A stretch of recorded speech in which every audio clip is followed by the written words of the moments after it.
And actually say Happy New Year, everybody. This is our first meeting of the new year, and we are 12 days in, and it's been quite a year so far. But I hope that everybody is doing well and enjoyed the holidays and are ready to buckle back down to the very important work that we have. It is an opportunity for us today to really just have a discussion. I know, and I hate that Zoom doesn't really allow for a lot of discussion. Well, it allows for discussion, but I know it's kind of different than if we were around a table together. And so I hate that we're not actually be able to be around the table together to really share ideas, but I hope that we can really get into the meat of our work today. I want to start first with call the meeting to order. Erica has sent the minutes from our December 8th meeting. And before we kind of jump into our committee discussions, I want to see if we have a motion to approve the minutes from December 8th of 2020. So moved. Motion to move agenda minutes. Okay, it's been moved by Lala Anasals. Is there a second? I know everybody's on mute. A second. All right, was that Jim? Okay. It was. Jim Zicke, second. All those in favor, say aye or raise your hand for those of you on mute. All right, thank you. So we have approved our minutes for December 8th, 2020.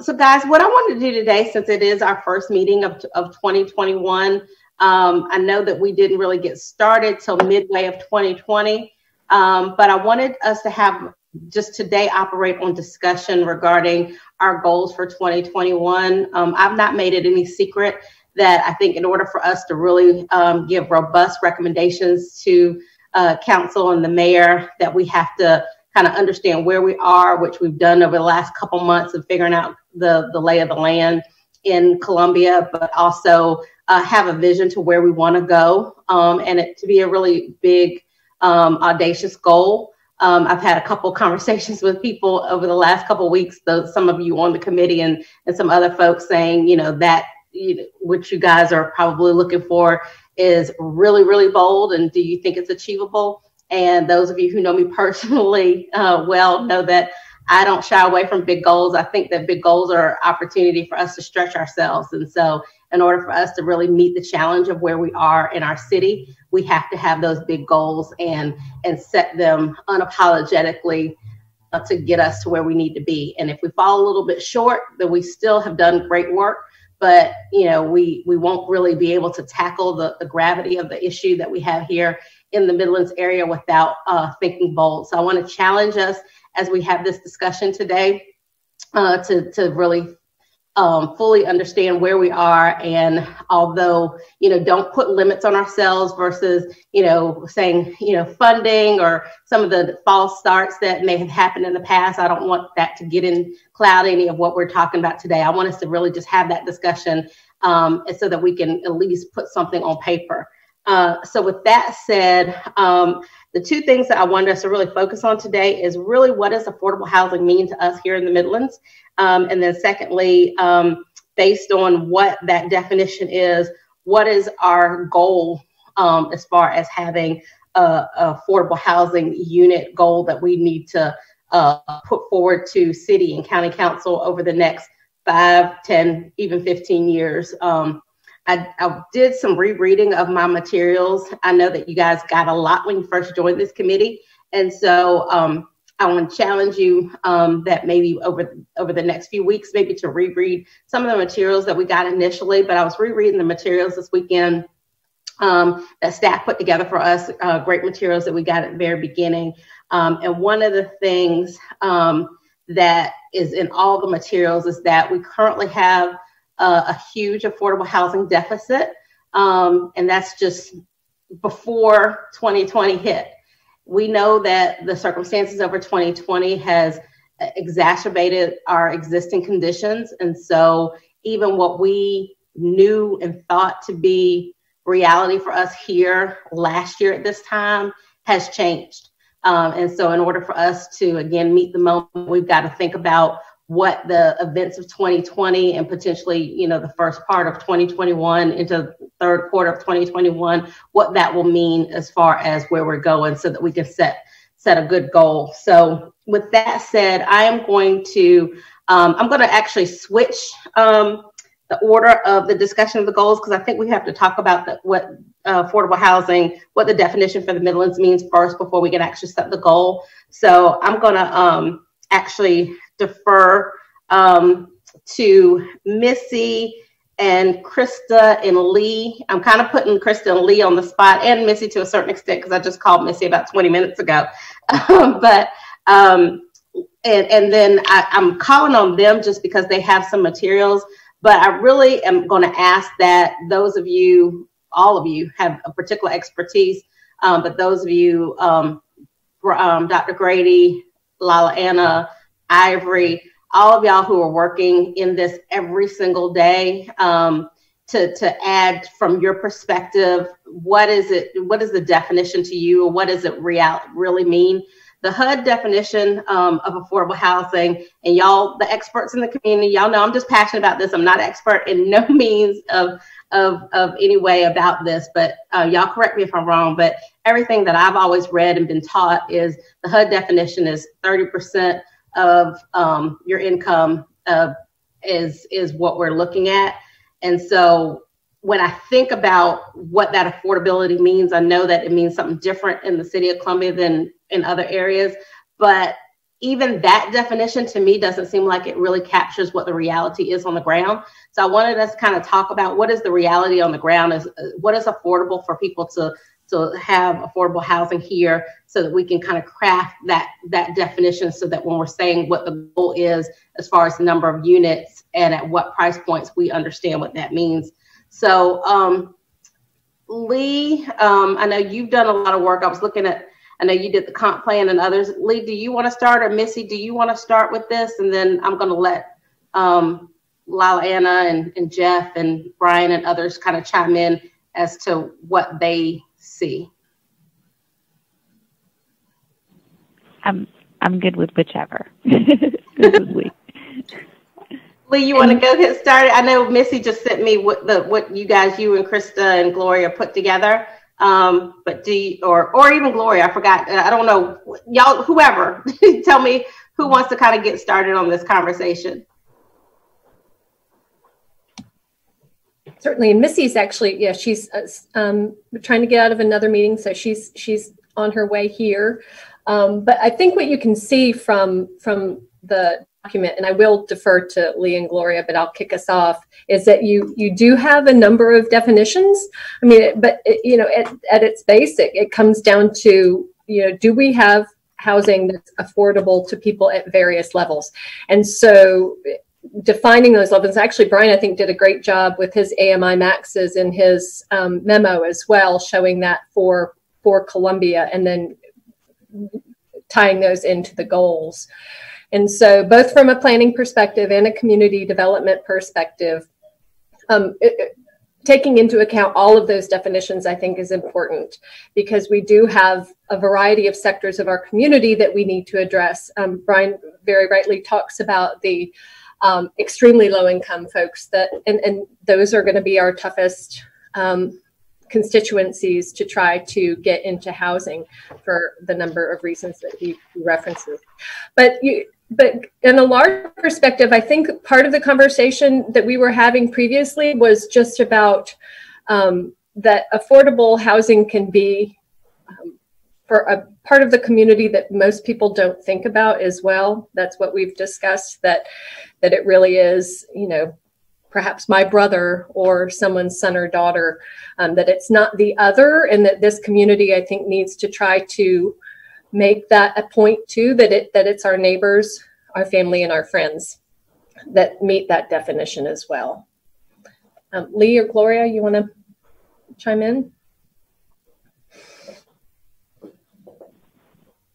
Yeah, good morning, everyone. This is Gloria. I think, to Krista's point, when you're talking about affordable housing, of course, through community development, we're always looking at those individuals that are 80% or below the area median income. But we also know that when it comes to affordability, those who make over 80%, I would say up to the 120, which we call our workforce housing, they're also looking for the same opportunities. And as it relates to the stigma, which is, I think that was some of the conversation that came up earlier, is, how the public actually views affordable housing. What is it actually, and who is it that needs affordable housing? It's more people than we can think about. Your city workers, your county workers, your people who work in the hospitals, service industries like your restaurants. I mean, everybody, has a need. So I think in regards of the messaging, if it's possible, and I don't know if we need to necessarily focus on an income amount necessarily, but just perhaps on the people and what affordable housing is as it relates to those who are looking for those opportunities. So yeah, I just wanted to add that piece of information there. Sure, and I would just echo what both of you said. This is Lee, and two, also a little bit past the baton. The partnership and public education awareness, the two subcommittees met yesterday, and we talked about this a good bit. So there are certainly folks in those subcommittees led by Jennifer and Brenna that would be able to speak to some of that as well. One of the things we talked about was just how it may not just be a definition of just strictly affordable housing. Columbia Compass uses that 30% kind of as a back of hand, but a lot of the market analyses did.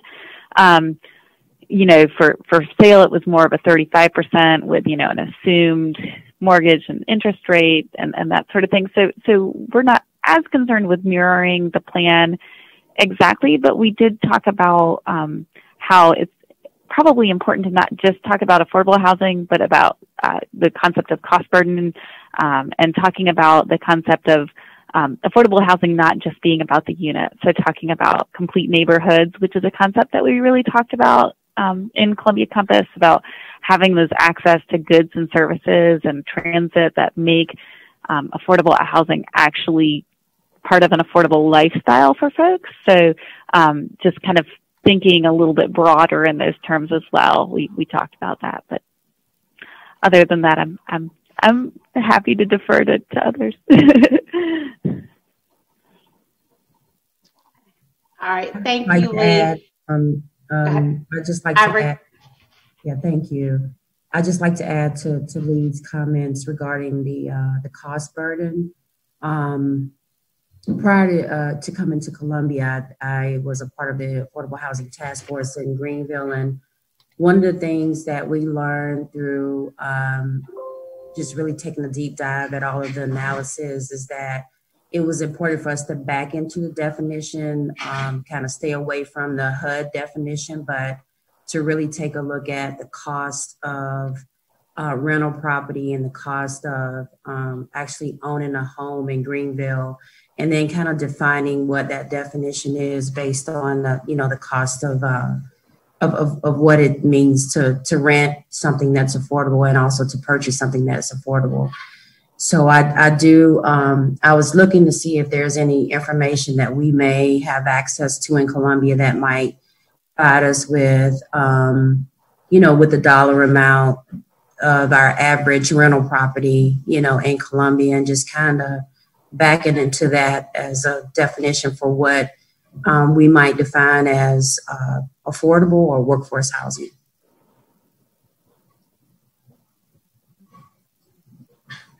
So anybody can jump in, and I guess that's what I was alluding to on when I talked about the 30%. I guess, and I guess in my mind I'm thinking, isn't the housing cost not to be more than 30% of your gross income? I'm just, am I remembering that correctly? Yeah. If I could just jump in. So yeah, that's essentially the number that HUD uses that dictates how rents are set for housing choice vouchers, for low-income housing tax credits, for all these different programs. It's not a number that's actually based on anything. It's a number that Congress picked 40 years ago. Just and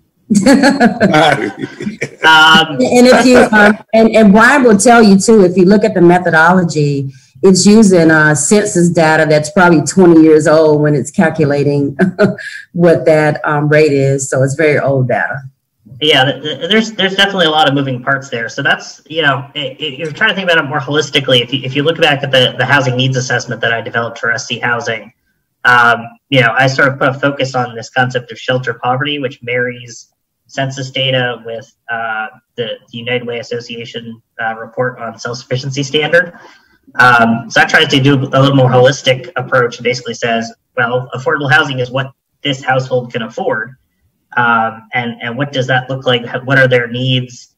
You know, how much do they need in childcare, food, transportation, all those other things?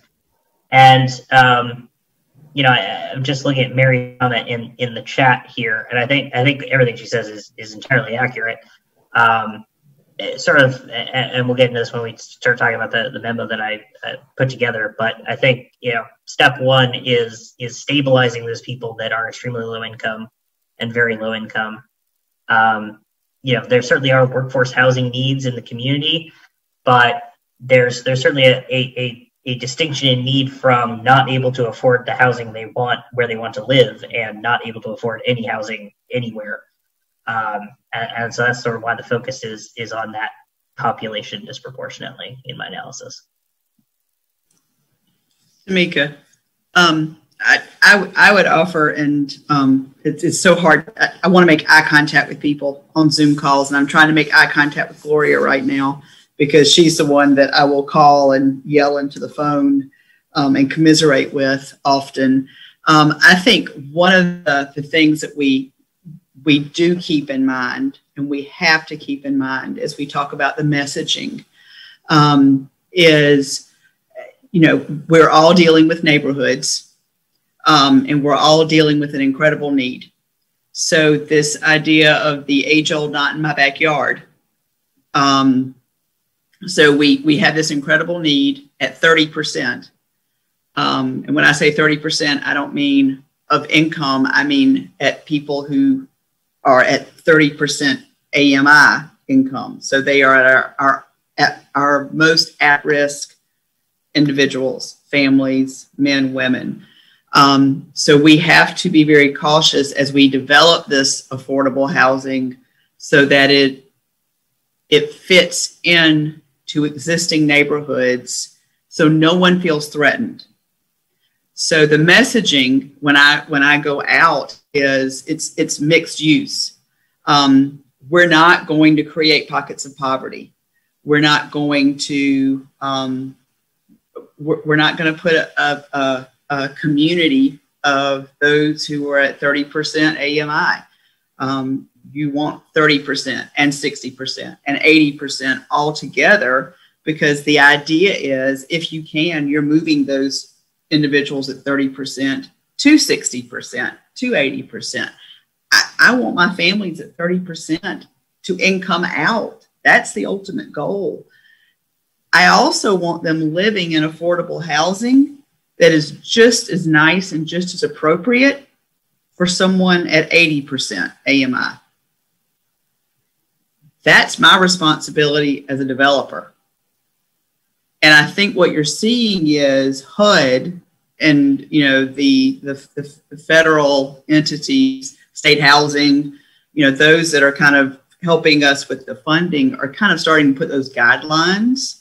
So ideally the neighborhoods are less, they're always going to be worried because it's always going to be not in my backyard. But the neighborhoods aren't going to feel as, Gloria, help me with the word here. We're helping build up neighborhoods, regardless of which neighborhood it is. We want to develop housing that, you know what I'm trying to say, Gloria? It's a battle on the front end, yeah, because you have to convince them. But if you do this right, eventually everyone is going to see that this is right for the greater community. So Lala, Anna, you brought up an excellent point. So I think the key along the way with the messaging is showing evidence of where housing has taken place before and it's improved neighborhoods. It hasn't brought neighborhoods down. So I think that's going to be a part of it as well when we talk about, making sure that there's enough diversity in housing for everyone, that we show that there's the quality of it is not going to, make the cost of your housing go down. And you will hear the opposite. You'll hear some would complain about, well, now that you have the new housing, now, my taxes are going to go up. So, there's some give and take on each end as you're improving neighborhoods, bringing more people, a wide array of income so that you can attract other things like other businesses, like grocery stores and things of that nature. So, in the messaging, I think that's what should probably be a part of it about, what affordable housing is and what it means to an area to grow it and make it stronger and more sustainable.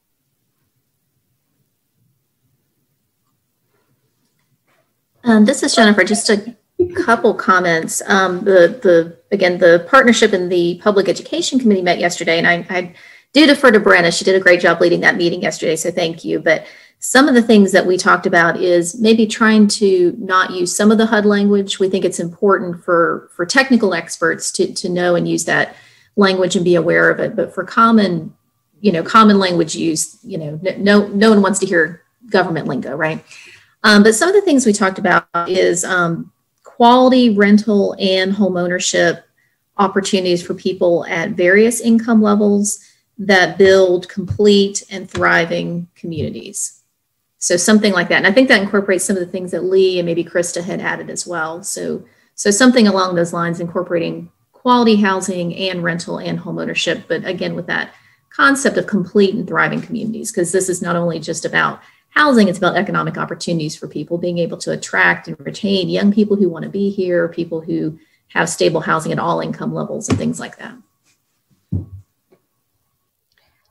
Let me ask this out and throw this out for a conversation or a thought as well. So based on kind of what I hear some of y'all saying, although there are the technical definitions have like a monetary or some kind of number attached to it, for our purposes, based on kind of what Jennifer just shared, and that could be kind of a mission, but it also could be a definition. Should we, for our purposes, kind of shy away from the number part, knowing to ourselves that there is, of course, some income levels that we need to target to make sure that we're thinking about that. But should our definition of affordable housing shy away from a number and just talk about that diversity, quality, everything Jennifer just talked about? I'd offer that those that are most vulnerable would have no clue what percentage they are. If you asked any of my families within my continuum of care what percentage AMI they are, they wouldn't be able to tell you. I think that number is great for us. It's the language we speak. But to Jennifer's point, I think we would make more friends using the language they've kind of come up with than it's layman's terms. Jennifer, do you mind reading it again, just so we can all hear what you just said again? I'm going to try to read my handwriting because I have y'all have ever worked with me, I have the worst penmanship ever. This didn't come from the committee. This was just some of the concepts that we talked about from various sources yesterday. But what I wrote down was quality rental and home ownership opportunities for people at various income levels to build complete and thriving communities. Again, not from the committee, so So folks are on the call, please add in. So I think this is Brenna. Hey, everybody. I think one of the things we mentioned yesterday on the call too, which kind of ties in a lot of what Lila, Anna, and Jennifer and a few other people were saying, is that affordable housing based on that a person or family can pay for while still having money left over for basic necessities like food, transportation, and healthcare. That means that what we consider affordable depends on households, not necessarily a set number, and how we can translate that into a thriving community. I think that part is key because it does depend on, where people are. And you have, some of us with kids still in daycare, that's a huge bill that someone else may not have. And that having that, which is a necessity, affects my ability to be able to come to work. And if I have to pay that, that actually is that affects the quality of life. So I think that piece, again, maybe what Jennifer has and Brenna has, and we can kind of wordsmith and play with that and send that out to everybody for digestion. And then maybe by next meeting, we can have a definition that we all kind of feel comfortable with. And that could be our metrics for the work that we're going to do this year. Does that sound fair? Does anybody have any other comments on that part? Sam, were you trying to say something? You never come off mute. You need to come off mute. Well, no, I'm just listening to the comments. In fact, I'm kind of involved in a project now. Don't need to talk about it, but I think you are really capturing the very elements that put affordable housing under the spotlight, and it's all about, I think, the total unit, the individual, those things that they need in order to be a part of a community, a part of a neighborhood, and to be perceived as being productive and adding to that community. Income is one. I think also, as we're saying, you don't put an individual in a situation that they cannot handle. Rent is one, a mortgage is one, and whether or not they are actually they're real participants in that neighborhood, and also housing for what we call affordable has been stigmatized because when people tend to think about affordable housing, they're thinking about large volumes of habitats for people. And I think there's an opportunity to be very creative of going into a neighborhood and not necessarily, for example, looking for the large become an issue. People don't understand that, but there are some examples also of where you just kind of you set into a neighborhood by different models, smaller units if they have to be rentals, and also really working with some property owners that's willing to make a substantial investment into a single family house. That's important also, because that's the preference of a lot of people as well. But the bottom line is just knowing what those challenges are and the willingness to advocate for the people and also advocate for the concept. And they don't have to be perceived as holding back or not sharing up front. Just let folks know that we do have people in this city that have a dire need for housing. And housing comes in various forms. It's not just one model.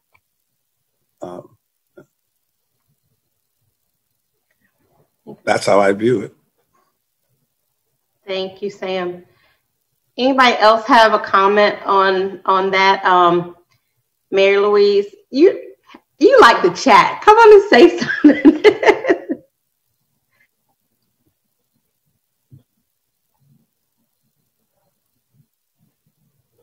She probably can't find it. There you go.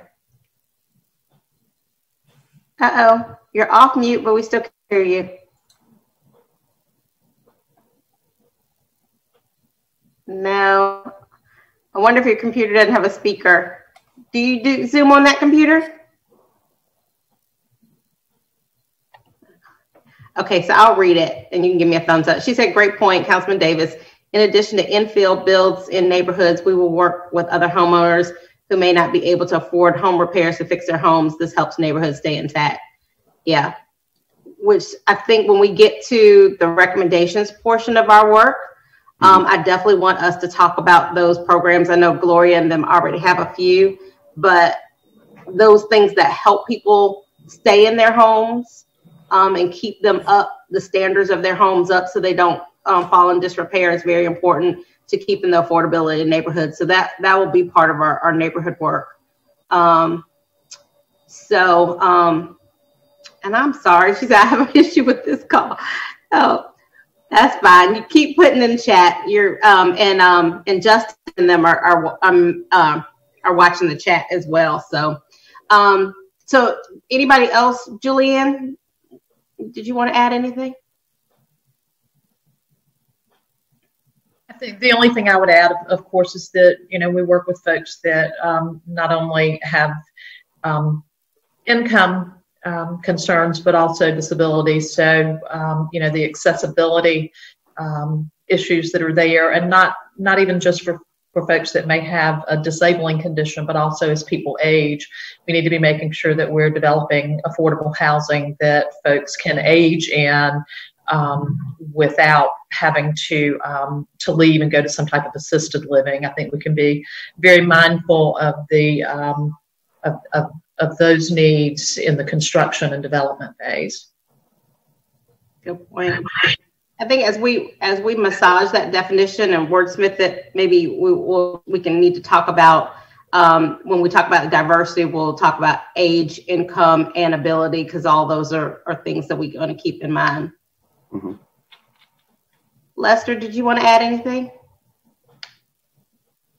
You must have been reading my mind. Blessings to everyone. I'm like still over here battling with just affordable housing and understanding that when we're talking about affordable housing, what about affordable wages? You know, that's like the huge thing that is hindering people from maintaining living situations, living in an affordable way.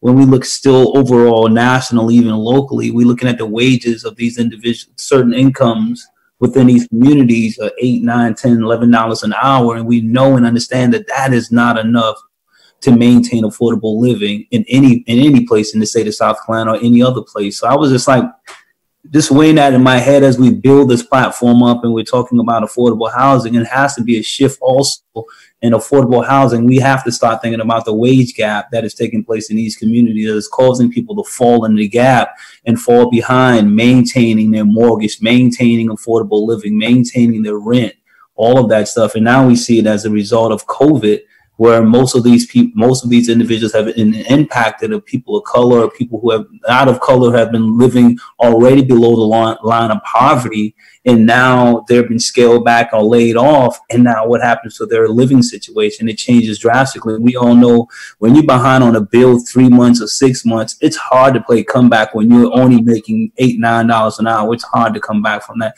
So that's just the thing I was just wrestling in my head as I'm listening to affordable housing, is that we definitely have to have a conversation about affordable wages at some point where we can actually increase that to balance this out so that people can live sustainable and taking care of themselves and their families. So that's just a thought. Thanks. Thank you, Lester.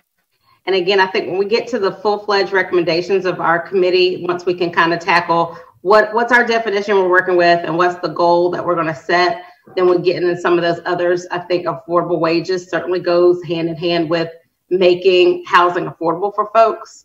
And I think you're right. I want to say Dr. Grady might have had on the first presentation. He's about to make another presentation, but the first presentation that he made to us a few months back, had what the living wage of Columbia is. And so I think that having that in our document will probably be helpful. So at least as we look to, city has no control over that, but as we advocate for our citizens and residents to our state legislature and even our federal partners, having a good understanding as to what the hourly wage needs to be in order for people to be able to have a living wage here in the Midlands will be important for us to put in our document, I think.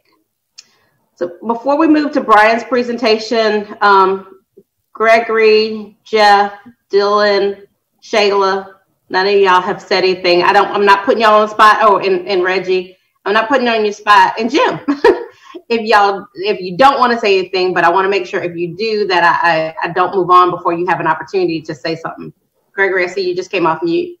Yeah, I was just going to mention, following up from what you just said, when we get into that aspect of it and looking at some of the supportive data, there is a lot of good data that quantifies at the local level the transportation costs.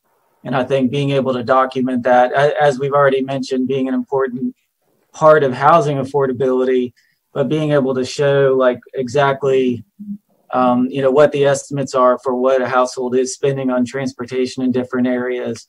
And when you look at that data across the region, in many cases, that approach is very similar to the housing costs. And so when you combine those things together, thinking about how what you pay for transportation in order to get to your job can have a significant impact on what that affordability actually means. So I just wanted to mention there is some good data sources out there that could actually help us put some numbers to that. Thank you. Hi, Tamika. Good morning. Hey, Regina. Hey. I was listening, and two types of homes that I would like us to also consider is the homes that are known as aging in place housing, which means that as we purchase homes, we make sure that the homes have things in place so that we won't have to be moved out of our homes as we get older.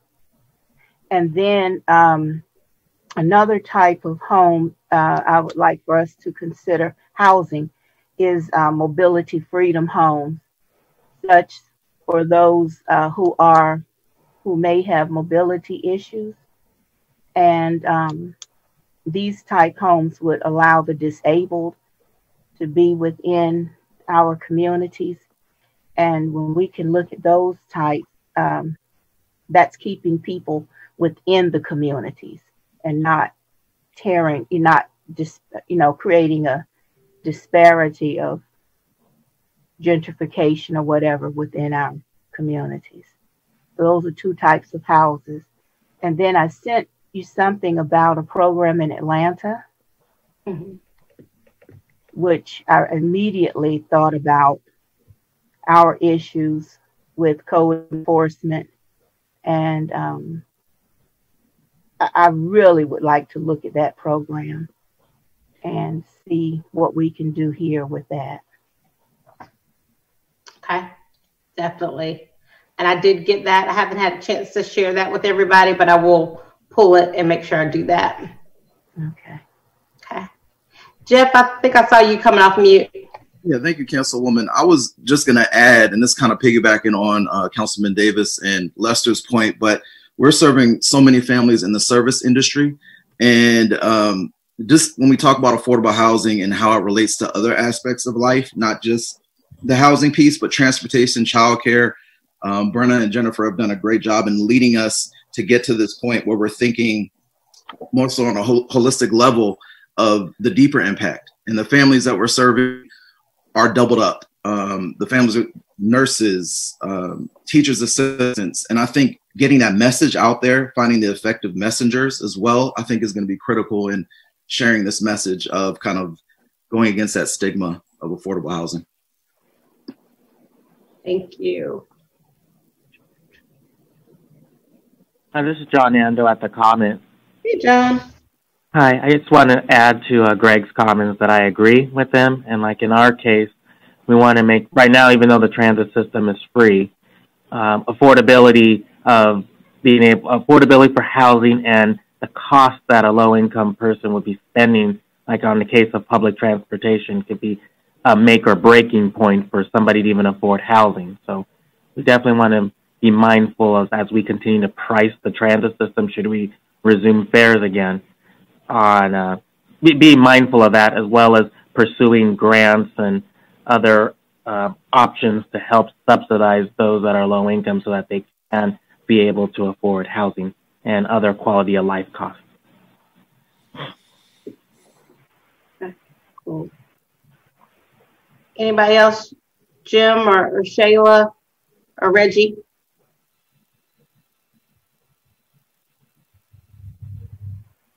One thing I'd like to add real quick before we move on is just remembering with the eviction moratorium happening that when evictions do come up, I know right now in Columbia, it's very hard to find a second apartment once you've been evicted. So in looking what we're going to do past COVID, trying to make sure that we do have affordable housing for people who do have evictions due to COVID, prior to COVID, and what we're going to do surrounding that idea. That's a great point. I do know Sue and Lala Anna's committee talking about legal and zoning issues. One of the things we did talk about is maybe some of the laws around evictions and what it does to present a barrier for folks to get into other additional housing. So I think some of that's going to require some legislative changes, but we're gonna address that too. Thanks, Sam. And then after Sam, Brian, I'm gonna let you do your presentation. Just a timely comment there. I mentioned to you on yesterday that I'm presently working with the little subgroup with the NAACP. It's putting together what they call a navigator program for people who are experiencing or really facing eviction, and that and it's sponsored by the national office. So I think you'll hear a bit more of that, and I think that will be an opportunity for this group in some form or fashion to maybe help in that venture. What they're doing is recruiting and putting in place people who will assist a family or an individual that's facing eviction and to go through that process and understand some of the laws and rules and that sort of thing. So, and that's very timely now, nationally for that matter. So I'll share whatever I can put together as it comes together with Tamika and the group. Thank you, Sam. Brian, you want to go? Everybody does. For those of you, as Erica put it in the chat, as well as right before we started the meeting, she emailed. I know you probably haven't had a chance to read it, so Brian's going to go through it and lead us in a discussion.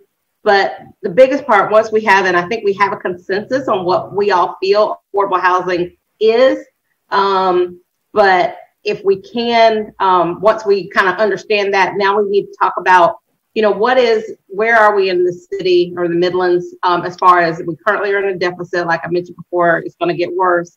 And so we need to figure out kind of what are some of the goals that we need to be asking our city and county council to look at establishing to try and encourage the preservation and or building of affordable housing.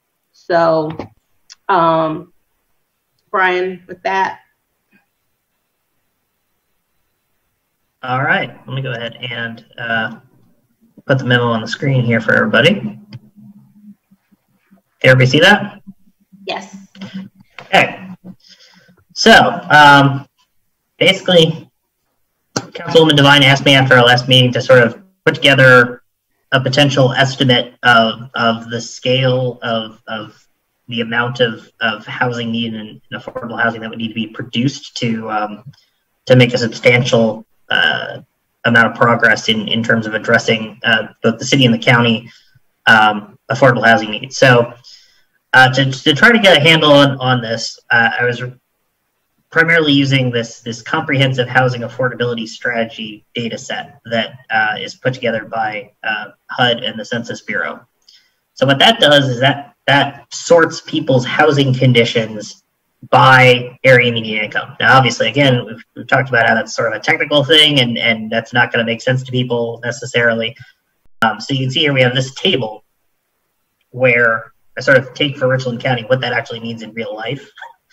So you see there that extremely low income, if you're a single adult, is basically $15,000, which is you basically where you are if you work a minimum wage job full time every week for an entire year.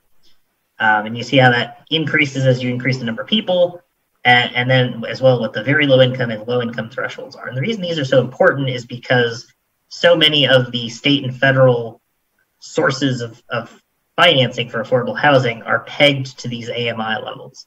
So it's important to have a handle on that when you're talking about how do you bring money in that can help address the overall affordable housing issue.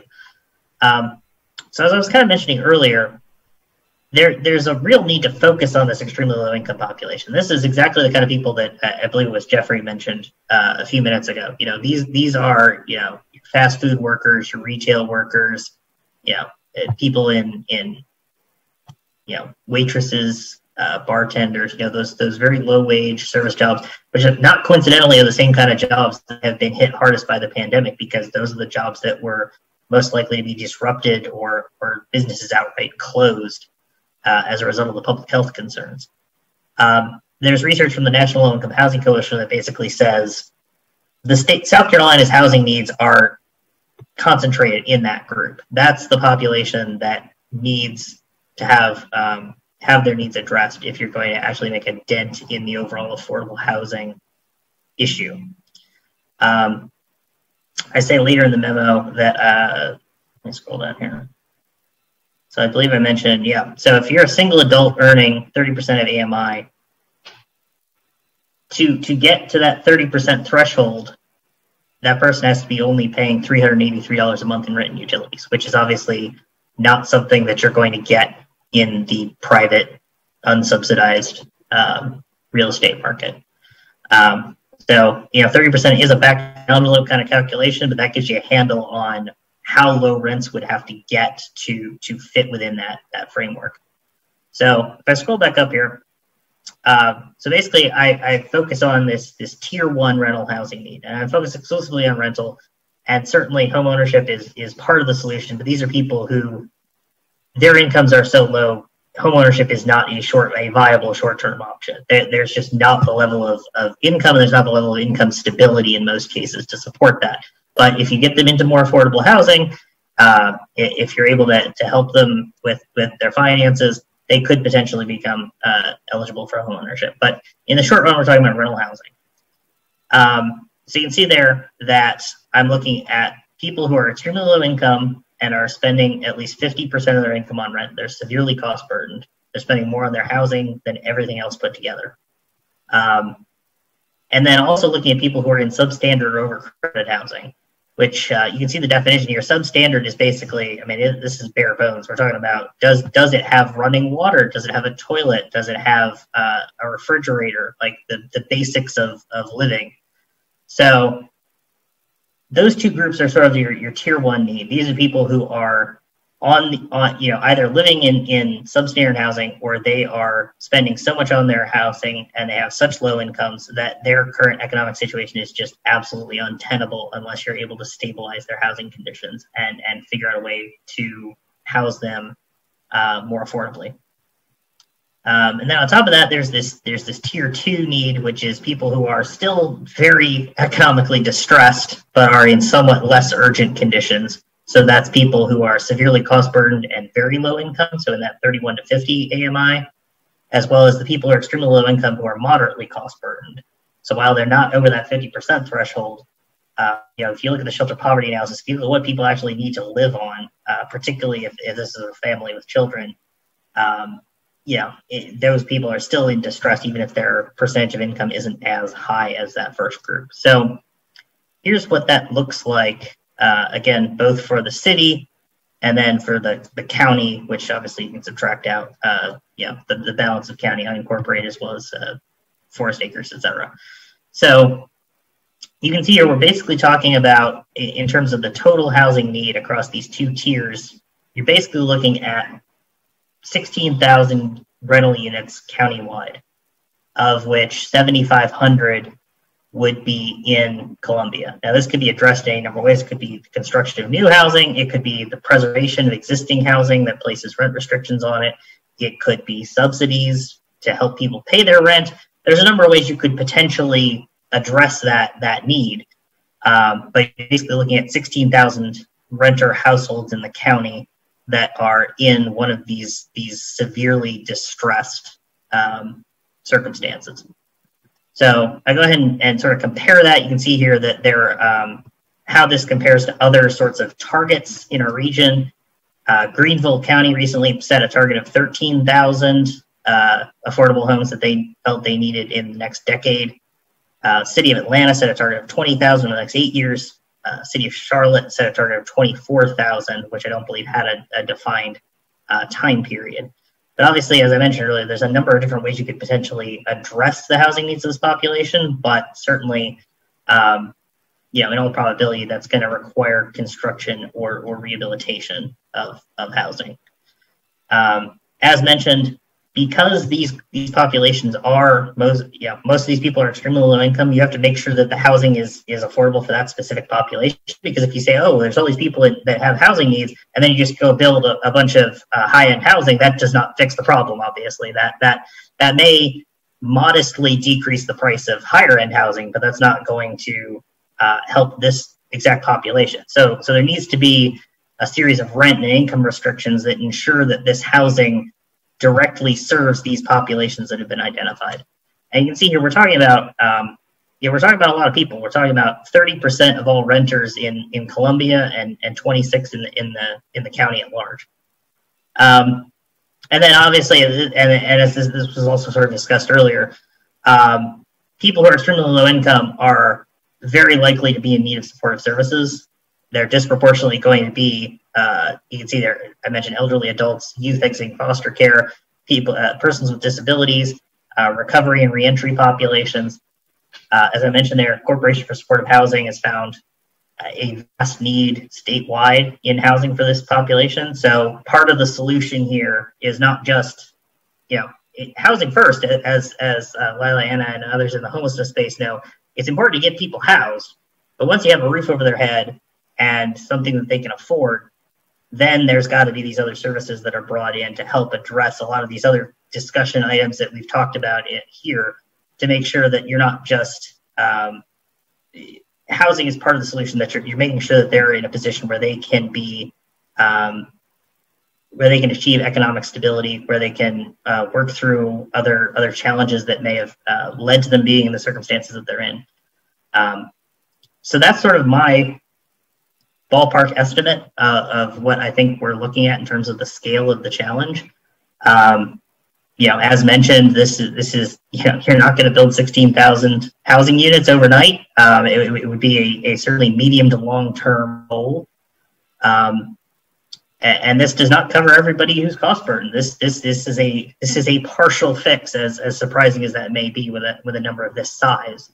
But that's about the number of households that are in particularly acute distress and in need of some form of housing related intervention. So I'll go ahead and stop there, and I'd be happy to answer any questions that anybody has on this.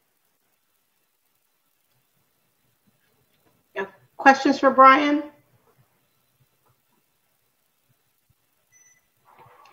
I have one. I'll start us off. So Brian, just thinking about, based on what I know Atlanta actually just this week, council approved the mayor's executive order to issue $50 million in bonds for them to help meet their goal. Charlotte, I think, has done something similar, some kind of bond. Yeah. But I'm not sure exactly, and I'll do some research on that. Do you have any idea now that Greenville has set this goal, anything that they've done to try and achieve it? Well, I can say that I believe their strategic plan was finalized, I think, in October. So they certainly haven't had a lot of time to start moving forward on that. As you mentioned, affordable housing bonds are certainly a common tool. We know that there was the referendum in Charleston that was narrowly defeated that would have essentially issued bonds to establish a large-scale housing trust fund at the local level. That's certainly an option. Obviously there are existing funding sources, but they are strained. We have a fixed amount of money that we can allocate, and that has to cover the entire state of South Carolina. Speaking for my agency. But certainly the affordable housing bond is a tool. There's certainly other ways you can raise funding. There's the question of whether there's an interest in implementing an inclusionary housing statute. There's a whole slew of ways that you can try to move the needle toward that number. One of the resources I recommend is a website called localhousingsolutions.org, which is New York University and Apt Associates, which is a consulting firm, and they sort of build out a sort of a catalog of options that local governments can consider. And it ranges from everything from subsidies to changes to zoning to all these sorts of things. But yeah, certainly affordable housing bonds are one that has been a very popular source of financing. Okay, and I know Reggie's committee will come back when we again get to the recommendations on some options for funding, but I was just wondering, I knew that some of these cities had actually already tackled how they were going to try and at least get to their goal, but just didn't know if Greenville had. Other questions, guys, for Brian, based on, thank you so much for your research on this, and this helps a lot. Questions for Brian? I did have a question, Brian. 16,000 units. Have you put a price tag on what it would cost to either repair or construct that magnitude of housing? That's a hard question to answer. I mean, I can tell you that, in things like low income housing tax credit program, the programs that we fund, in terms of a cost estimate, it's not out of line to see $150,000 per unit in terms of if you are constructing or rehabilitating a housing unit, because federal programs have, as you would expect, a fair bit of red tape involved, a lot of different sorts of white collar professionals that are required to help facilitate the development of the housing, to handle all the accounting and legal and other logistics of it. As mentioned, there are a number of different ways you can get there. There's subsidies, there's other forms of financing, but certainly if you were going to try to build 16,000 units in the county, that number is sort of a ballpark estimate of what that would cost on a per unit basis.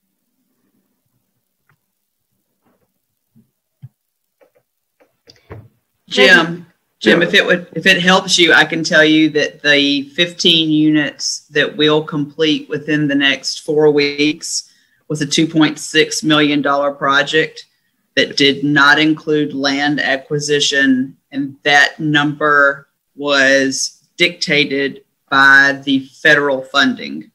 Yeah. So we had to spend X amount per square footage, no more, no less. So we were capped. Yeah, and I guess my point is the magnitude of the problem is going to cost a lot of money, and it can't be solved without money, I don't think. And part of our group's goal is how do we get that funding available? I mean, where does it come from? Is it from political groups? Is it from taxation? Charlotte went the taxation route. They raised $50 million, to Tamika's point, for strictly for affordable housing within the city limits of Charlotte. So it's doable, but I know it takes a lot of education. I mean, you just can't throw a referendum out there and hope that it survives. I mean, if you're looking to fund it with dollars from a referendum, you got to have a strong educational campaign. And Ivory just added in the chat that Greenville launched the Greenville Housing Fund in 2018 with $2 million from the city. And then they also received some additional funds from Hollingsworth Foundation. So that's just starting. I guess that's their start to trying to get towards that 13,000 number.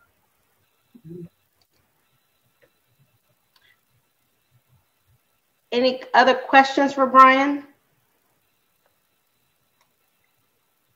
Any comments or thoughts on now starting to talk about a target that we would like the city and the county to consider? I mean, just taking Brian's raw numbers, you're looking the city to look at 7,500 units, the county looking at 8,600 units. And that's just, let me ask this, Brian, that's just to meet the current need. This is not even thinking about what COVID may have done or the pending recession may have done to families. Yeah, this is, because there's such a lag in the analysis and reporting, this is based on a 5-year average of 2013 to 2017. So this is pre-pandemic. So you're certainly looking at a number of households, as mentioned, that low-wage workers disproportionately took the brunt of this recession. About 1 in 6 of them in South Carolina never got their job back after the initial start of the pandemic. So yeah, I would say that this is probably worse now than this, which is harrowing to think about. But yeah, and this, this is not everybody who has housing challenges. This is sort of the people who are in the most dire straits. Okay. So feedback, throwing it out for discussion. 7,500 unit goal for the city and 8,600 unit goal for the county. Any thoughts on that? Any feelings on that?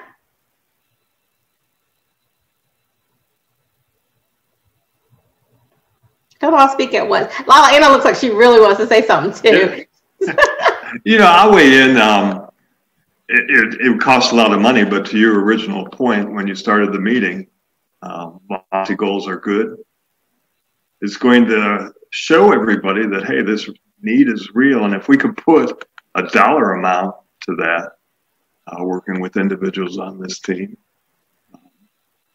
we could show the city, here's the number we need to just solve a portion of what's needed. So whether it's 7,500 or 5,000, let's make it a bigger number than a lesser number. Yeah. You're on mute.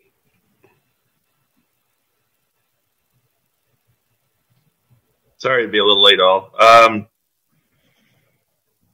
Why don't we determine a number that can be achieved? I mean, to Jim's point, and I've worked with Jim's organization, and I know a good number of our people on the task force. But if we get to a point where numbers that we're requesting become so extraordinarily outside of what can be accomplished, we're only talking theory. Objectively, if we're going to say, can we zero in on a project of 100? Can we start to build off something that can get done? And it's because we have so much kind of fiscal or economic challenges of funding until that's clear. But to try to start and do something in the present, is there a way that we change, we talk about the long-term need, but what's the 2021 goal?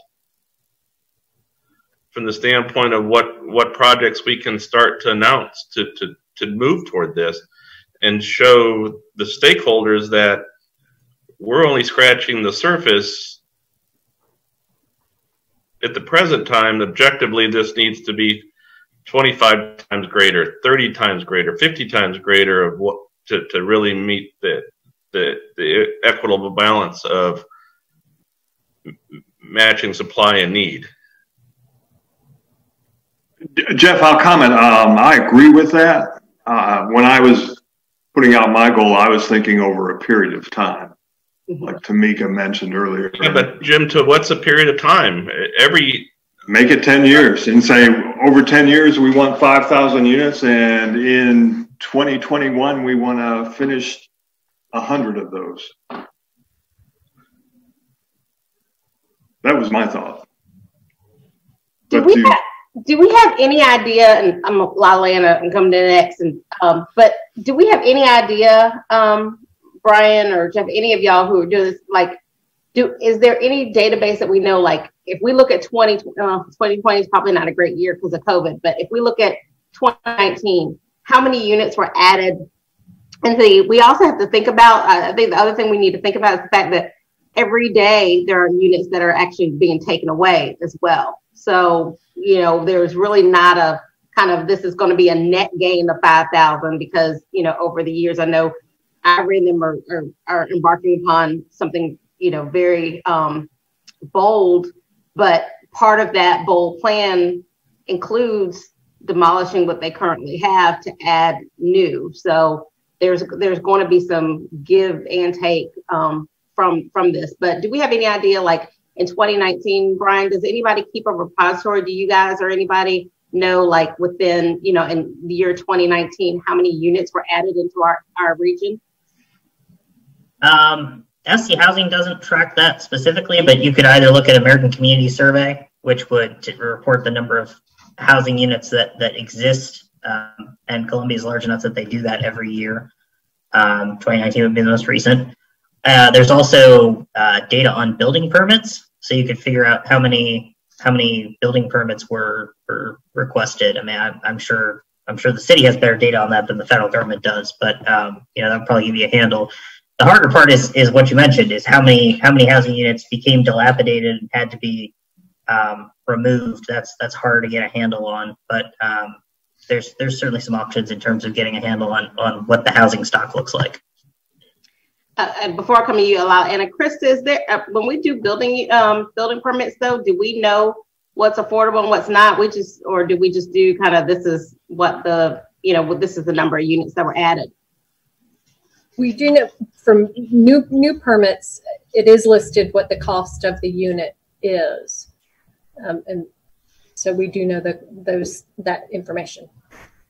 You guys pull us what the, like, maybe 2018 numbers, 2019 and 2020, just so we can know? Certainly. Thank you. LA? Now, I think you're going to be surprised, and Brian and Krista, y'all know these names as well as I do. I think that, you know, Jeff, when you think of, you know, 100, Kevin Connolly's going in and building 200-300 units at a pop. And I know he's got a project going on down Garner's Ferry right now. So I think, you know, we're underestimating the power of what is actually happening right now. It's just that the people at this table are nonprofit affordable housing developers. Sure. We have some really large affordable housing developers out there. They're getting tax credits. They're getting bonds. They're just not. I'm not going to say it at this particular table, but they're not at this table. So affordable housing is being built. And I'm not saying that I think you need 2 data points. And I think you definitely need a long range goal. I think you definitely need to say, here is your 16,000 need. And I think that you need to have achievable goals so we don't have mud on our face that, you know, says, you know, we haven't achieved any of our goals. But at the same time, I think we do need to give ourselves as a community credit in that we are developing affordable housing. It's just that I think we need to make sure we're pulling the data from all the different places. And just because we don't have the for-profit developers at the table for this conversation doesn't mean it's not it's not getting done. But, you know, I see Julianne nodding, shaking her head. And, you know, Julianne and I know about that development for other reasons. But, you know, I mean, yeah, Kevin's down there right now developing affordable housing. And I agree. I mean, we participate in some of the loans through Centrant with Kevin. So you're right. Yeah. My focus is, or my comments were not driven toward the well-regarded organizations in town that are successfully able to use the tools on a long-term basis. Maybe I was zeroing in on the 30% AMI, which is exactly not going to be in Kevin's wheelhouse. Bingo. So this, and so you thank you for the clarification. I agree with you. We all are aware of successful long-term developers bringing units to market, and that is helpful to make sure that the city shows itself engaged in the county and the surrounding communities. You're right. I think maybe concentrating on which data points is important. Thanks. And we do have Reggie at the table. So, and Reggie, I see you put your camera on. So did you want to add something or? Yeah, I guess the only thing that I was going to add to the conversation regarding that, and you're right, I mean, there are multiple ways, you know, whether it's creating as Aubrey alluded to, you know, creating a local trust fund that can help facilitate it. You know, you talked about, you know, alluded to Kevin. I mean, I don't know if you all are aware, but in the last stimulus bill that was passed, the 4% tax credit program now has a floor. And when you look at, and I'm just going to give you an example. We got 3 projects and one in Columbia that's been on the table for years, but to give you an example, just using the now new 4% floor, it changed the economics of that deal by over $1 million. So the gap that we had, that the project didn't work before, by just last week, by creating that 4% floor, it changed the whole dynamics of those kinds of things. So I think that there's some things in our toolbox, even with this pandemic that's going on, that I think we're going to be able to see some additional units being put on the ground with the state tax credit and with the other legislation with nonprofits now being not having property tax liability as being partnerships with for-profit entities to kind of help fill that gap in some ways. I think those are some of the things that we need to analyze this year as well. And Brian and I have talked a little bit about that in previous discussions, but I do think that there's some things that collectively we can all look at this year that will show some successes. So Reggie, let me ask you this. Let me ask your opinion. So you've done the housing authority side, you've done nonprofit, and you've done the for-profit. Knowing, kind of pulling all of these together, and anybody can comment, but I'm going to ask Reggie, having a goal of 5,000 units or save and say 5,000 units over 5 to 6 years. Is that realistic? I mean, and I'm not trying to put, what Aubrey's going to be able to do in the initiatives that, she has going on. I mean, that's exciting, and it's going to be able to be a huge difference making in the community. But, as LA talked about with Kevin, I mean, I've been contacted, and not taking anything away from state housing, but when you look at the 9% program, and again, when you look at the local housing authorities, and nobody's really talking about this, but local housing authorities have the power to issue bonds. And so I know Aubrey's looking at that in Columbia, and people are looking at across the state, where now with the 4% program, again, with the increase of the different programs to meet that 5,000 goal that you talked about, Tamika, over 5 years, I honestly think it's attainable.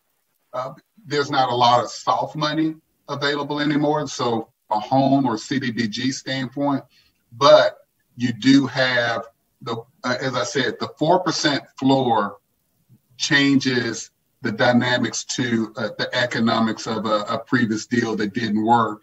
And Columbia is one of those communities that a lot of people are going to be wanting to do development in. And so not only are you going to have outsiders coming in to look at property, I know, and you alluded to this, I know a for-profit developer that is building 250 to 350 units up and down 95 from Brunswick all the way to Savannah and up. And I'm working with him on projects he's doing in Greenville, Spartanburg, and looking at sites in Columbia. I'm working with him now to look at a site.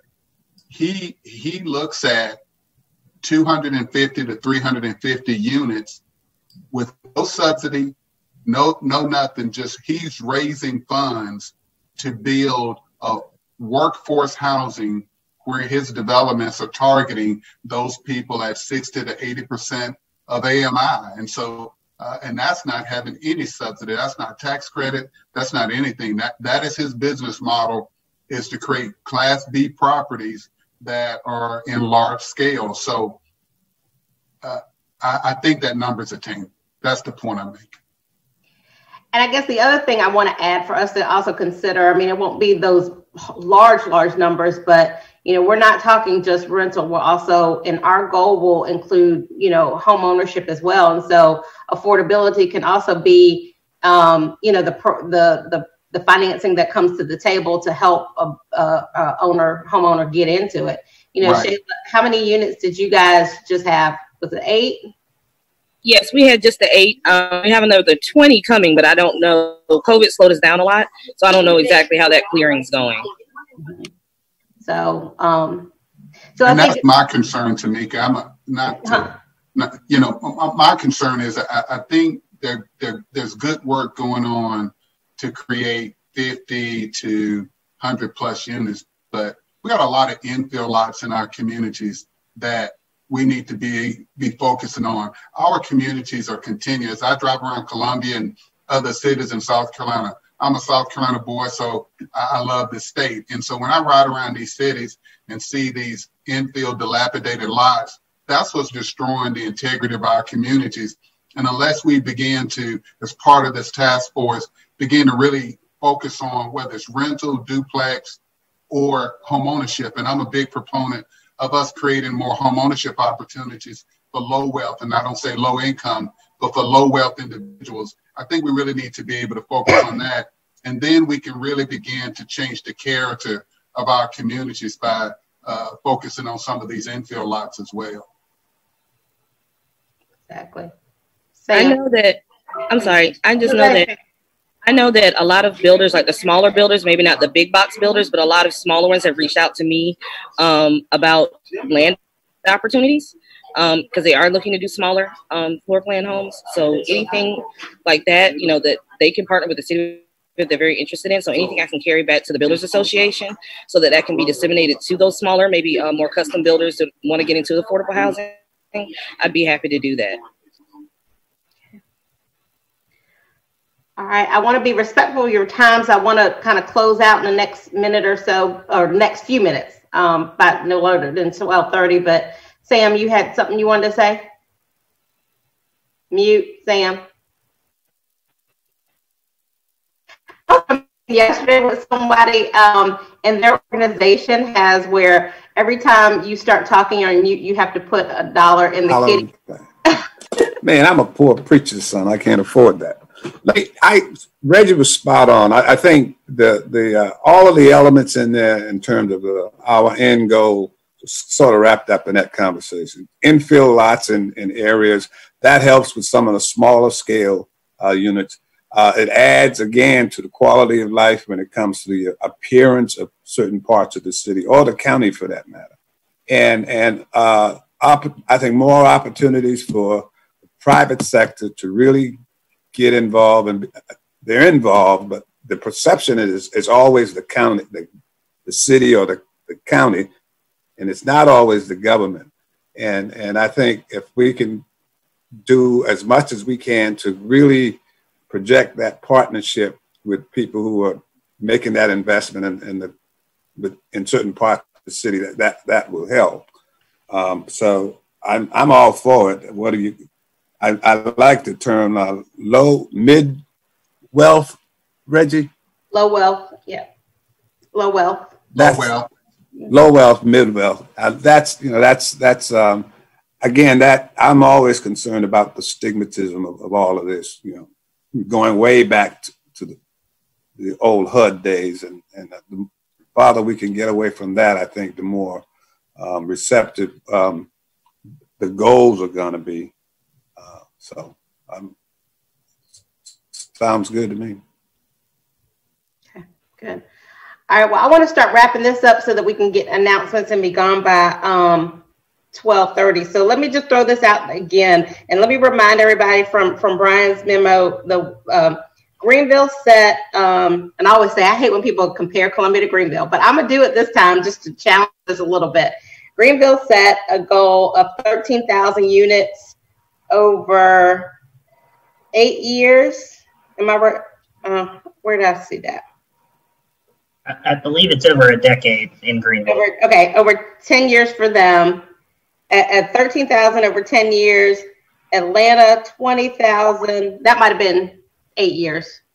And then Charlotte's 24,000, and we don't know their length. They might not have put a length, is what we're saying. So looking at Greenville, 13,000 units over 10 years. If we look at, clearly over 10 years, do you guys feel comfortable with a 10,000 goal over 10 years? You shaking heads? I like the concept of 10 for 10. Okay. And then to go back to what Jeff talked about, a kind of an immediate kind of say for 2021, and this is everybody trying to pull stuff together. And we can revisit it. This is just, I'm putting this out here and just ask you guys to think on it, pray on it over the next month, and we'll talk about it again next month at the very beginning and just knock it out so that we can at least give some kind of interim report to council as to what we're thinking and what we'd like to be done. But Krista will pull 18, 19, and 20 building permits of what we could at least try and figure out. And I'll look up the American Community Survey and report that back out, try and figure out kind of what has been done over the last couple of years so we know what's feasible. But knowing that, LA has 15 units that's coming on in the next month. Kevin Connolly, like we talked about, is doing stuff. There are folks who are doing, we've got some home ownership. Everybody feel comfortable at a goal for this year of 250? I think the only concern that I would have is basically for something to get built this year, it has to have already been in the pipeline, generally speaking. So, things will get built, but you'd be counting stuff that happened 2 or 3 years ago in terms of how it was financed. So, sure, okay. So, what do you suggest, Brian, as far as, do we set a 2020 unit goal, or do we set a 2021 unit goal, or do we set a 2021 goal of planting seeds? Yeah, I think it's fair to track units that are financed that receive some sort of allocation, and I think, as discussed, there's a lot of mechanisms already in place. But as I kind of highlight. Sorry, I'm near the hospital, if you can hear that. There's sort of a need to make sure that the units that get built are actually affordable for this extremely low-income population. So that's the main gap here. Is we've got tools to get housing built at 50 and 60% AMI through programs that my agency funds and other sources, but getting down to that lower level is really the challenge. And Tamika, I can tell you the number in my head of what I'm going to build next year, but I won't know if I have funding for that number until June, July, August. So, the number that I could, and Brian, I don't know if you're grinning intentionally or not, but Brian knows that's because state housing is not going to give me a yes or no until June, July, August. So any number that I could offer from my organization could in theory change. So it just, you know, again, any number that we could possibly come up with now over the next couple of weeks, it's going to be a soft number. For little guys like me. Well, for big guys too. Well, true. I was about to say true. Ivory's working from the same pot of money. Absolutely. And I think, I mean, we have in our pipeline a couple of financial closings that we anticipate closing on this year. But the construction period of those big projects are, 18 to 24 months. And so I like the idea of having maybe a 3 to 5 year goal, of a couple of 100 units and letting us kind of work from that perspective. Okay. So if we can do this, let's say we'll bring this back to the first thing of next month to talk about, to go ahead and decide whether or not everybody's comfortable with the 10,000 in 10 years. Sounds like we are, but we'll confirm that next month. And then in the interim, and a few of you guys I'll touch bases with offline one-on-one, but based on what Krista can pull together and some ideas. Also, our newest member of the committee, Chris Zimmer, he was unable to be here, but he is with BB&T, so or Truist now. He brings that lender financing, and there are a lot of things that he's talked about as far as, CRA dollars and other things that the private financial folks are going to be trying to do. So, part of our goal might also be bringing some of them to the table with having this identified goal in Columbia and see whether or not we can get some commitments to funding some of these projects. And then the other thing, I don't know who this would be. Missy, I'm gonna give it to you, and you can give it to who needs, maybe Gloria. But we've talked about this before, to go back to that infill housing. If maybe we can try and identify the vacant lots that are out there, at least in the city, that can kind of give us some discussion points as well. Okay. Does everybody feel good with that? I know we discussed a lot today, but I really wanted us to have, instead of having presentations all the time, I wanted us to really have some thought process and put some stuff on the table so we can move some goals forward. So does everybody kind of feel comfortable with that? Okay. All right. Lastly, I'm gonna see if anybody else has any announcements. I do want to remind everybody that session 3 of the Color of Law discussion, which this will actually be a discussion with Richard Rothstein and his research will be next Thursday. And I'll send you guys an email with the link to register. But if you could register and certainly send it out into your circles, I'm excited. If y'all been watching all of the discussions, both discussions we've had so far have been amazing discussions. But this one with Richard Rothstein, I think it's going to be really, really good. He's gotten some information about the first 2 sessions, and I think he's got some insights into where we're going and what Columbia looks like. So I'm excited on that. But that's my announcement. Anybody else have any announcements real quick before we sign off? I see no's. Okay. With that said, thank you guys again. Happy New Year. I'm going to touch bases with several of you kind of offline. But the committees, y'all go ahead and continue to meet. And then if anybody has a report, it sounds like there's been a lot of great work with the partnerships and message what is it? Gender partnerships and public awareness committee, right? Y'all have done some great work and y'all kind of made a report today, but any other committees who want to report next month, let me know, okay? Okay, with that said, all hearts and minds clear.